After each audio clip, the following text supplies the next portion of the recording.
স্বপ্নদোষ হওয়া কি স্বাভাবিক? এটা হলে কি শরীর দুর্বল হয়ে যায়, শারীরিক বৃদ্ধি ভালো হয় না? এই ভিডিওতে স্বপ্নদোষ নিয়ে এমন অনেকগুলো কমন প্রশ্নের উত্তর দেওয়ার চেষ্টা করব। প্রথমে আমরা এক কথায় বুঝে নেই যে স্বপ্নদোষ বলতে কি বুঝি। ঘুমের মধ্যে বীর্যপাত হলে সেটাকে স্বপ্নদোষ বা স্বপ্নস্খলন বলে।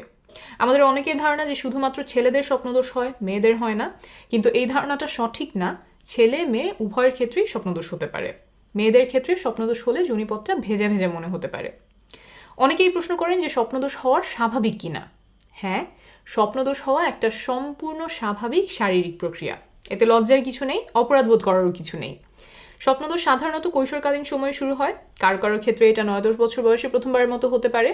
কৈশোরকালীন সময়টাতেই সাধারণত স্বপ্নদোষ সবচেয়ে বেশি হয়। বয়স বাড়ার সাথে সাথে অনেকের ক্ষেত্রেই স্বপ্নদোষ হওয়া কমে আসে। আরেকটা প্রশ্নের উত্তর অনেকেই জানতে চান যে কত ঘন ঘন স্বপ্নদোষ হওয়া স্বাভাবিক, আর কতবার স্বপ্নদোষ হলে সেটা অতিরিক্ত। এর কোনো বাধা ধরার নিয়ম নেই। কারো ক্ষেত্রে দেখা যায় যে সপ্তাহে 2বার হয়, অনেকের ক্ষেত্রে মাসে হয়তো একদিন, আবার কিছু মানুষের ক্ষেত্রে সারা জীবনে একবারও স্বপ্নদোষ হয় না। এর কোনোটাই অস্বাভাবিক নয়। অনেকের মাঝেই এমন কিছু ধারণা প্রচলিত আছে যে ঘন ঘন স্বপ্নদোষ হলে শরীর দুর্বল হয়ে যায়, শক্তি চলে যায়, শারীরিক বৃদ্ধি ভালো হয় না। আবার কেউ কেউ এটাকে অসুস্থতা মনে করেন। কিন্তু এইসব ধারণার পক্ষে কোনো বৈজ্ঞানিক ভিত্তি নেই। স্বপ্নদোষের কারণে শরীর দুর্বল হয় না, ভেঙে পড়ে না, শারীরিক কোনো বৃদ্ধি বাধাগ্রস্ত হয় না, এটা কোনো অসুস্থতাও নয়। একটু আগেই বলেছি যে এটা সম্পূর্ণ স্বাভাবিক একটা শারীরিক প্রক্রিয়া।